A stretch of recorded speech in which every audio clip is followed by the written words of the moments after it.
Hi everyone, and welcome to Unit 2, Mod 6, Correlation and Experimentation. Here's your vocab, pause if you need to. So what is a correlation? A correlation is the measurement of two variables to see if they have a relationship with each other, if one variable influences the other. Write a note to say that correlation does not imply causation. Double underline that. The only kind of research that can tell and study whether or not one variable causes the other is an experiment. A correlation looks for certain things that oftentimes we can't do an experiment on them. So for example, if we're trying to study the use of phones or social media and a possible link or association, these are all correlational words, between phone use, social media use, and diagnosis of depression. That would be a correlational study because we can't create a vacuum where we create that experiment, and certainly can't do that ethically. So how do we take in that data and how do we look at that? So we use scatter plots. I'm sure you're familiar with these from math class, and all of those dots represent two things, right? So if we're studying hour studied and test scores, then each standard point represents how many hours studied and the test score the person received. So there are different types of correlations. There are positive and there are negative. This one in the middle shows no correlation. So positive, when one variable goes up, so does the other variable. And a negative, when one variable goes down, the other one goes up. So for example, the more we study, the higher our test grade. Up, up, that must be a positive, right? And that's what the data points show here. Negative would be when one goes down, the other one goes up.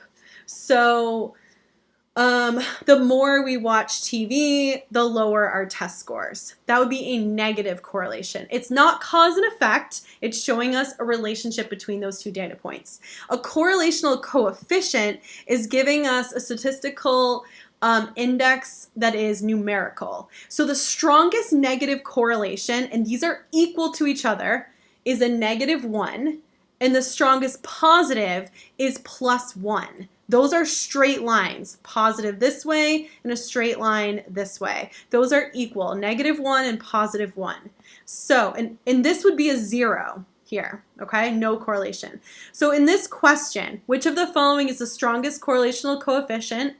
Pause to figure out the answer. The answer would be B, -0.91, because that is the highest, the closest to 1. It's the closest to 1 either way. So that 0.89 is positive, doesn't matter, because 0.91 is closer to -1 than 0.89 is to +1. Okay, the next couple of slides, I want you to be able to put them into a sentence using the variables and using positive and negative. So look through these. I'm gonna just hold them for a second, and then I want you to go through and be able to put them into a sentence to practice.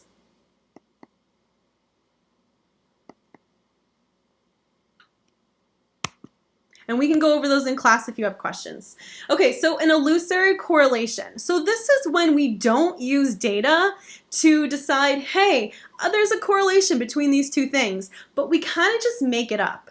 And a lot of this comes from things that we believe, information that's available to us, stereotypes, and confirmation bias. All of that goes into play with an illusory correlation. So it's believing that two variables relate to each other when in fact they don't. One that always gets people, for example, here is that sugar increases hyperactivity. But because we believe that, we look for it, we see the illusory correlation. There are more examples that you can look for here, but statistics do not show them to be true.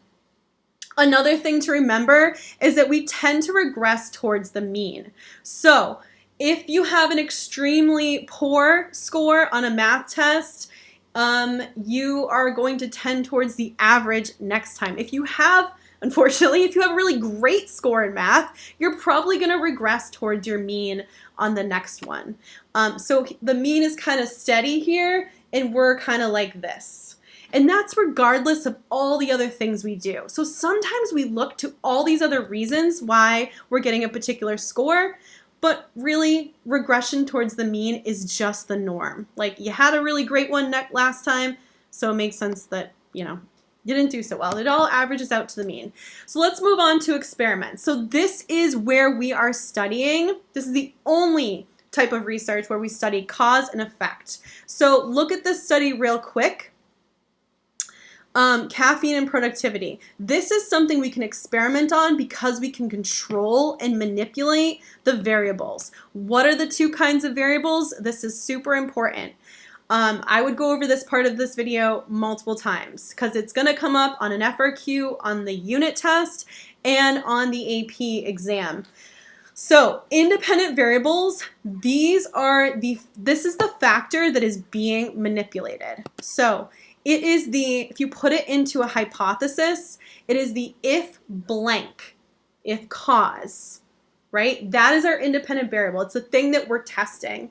Then blank outcome, right? So then is the effect. So if independent variable, then dependent variable.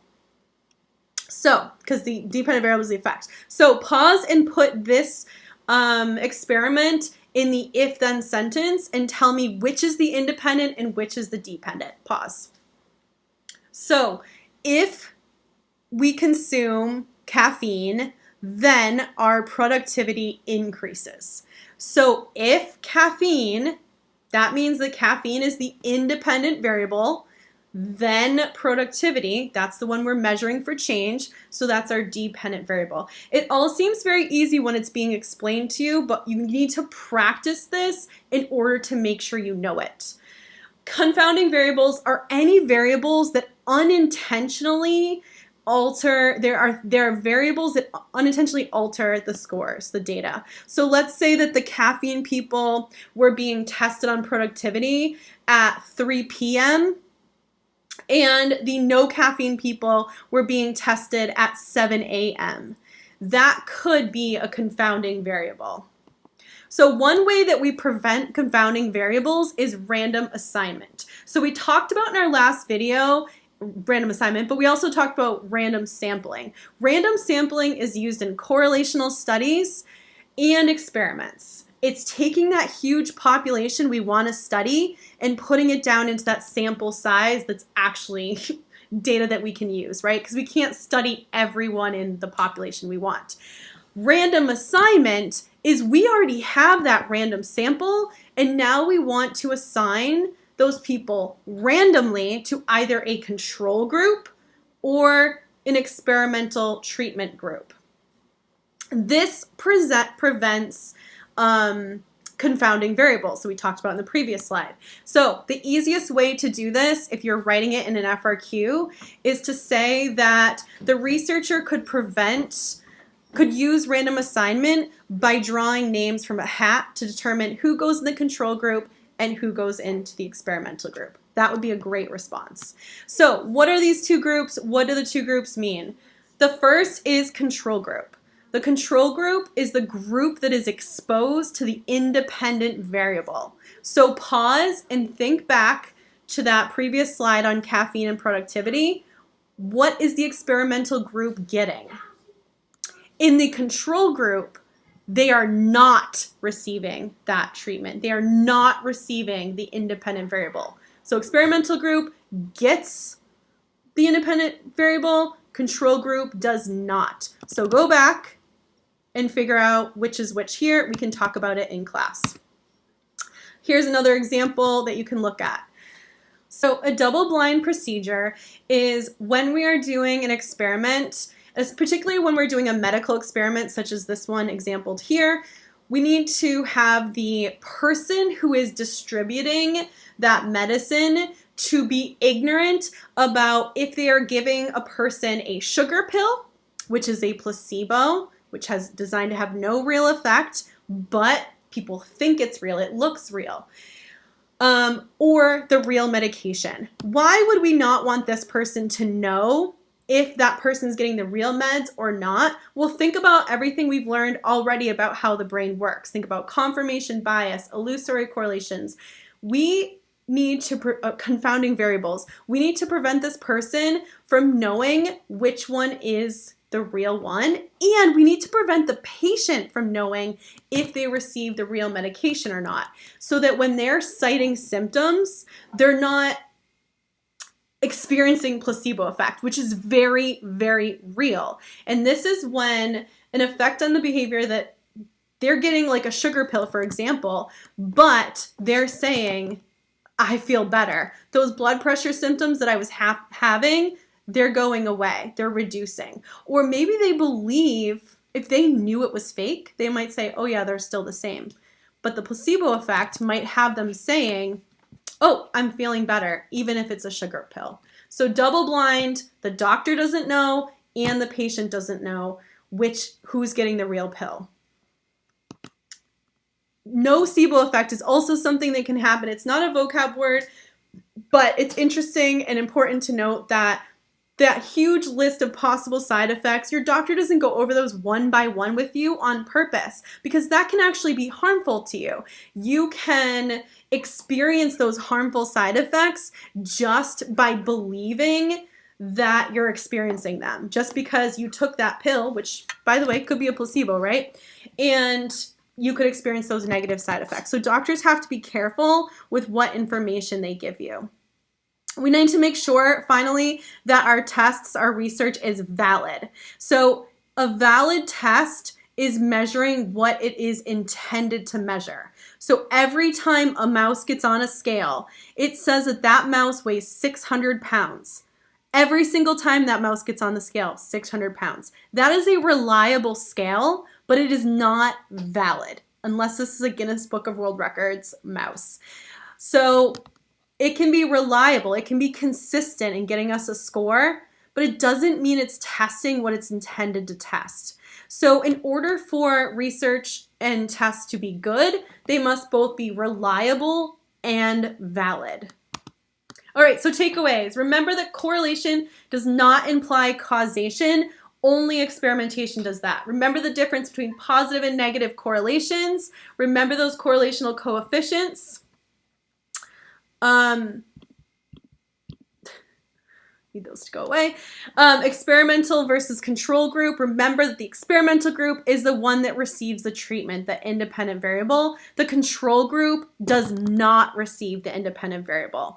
Also remember the difference between random sample, random assignment from previous mod as well, and those ways that our brain tries to make sense of things that isn't using actual statistics and research.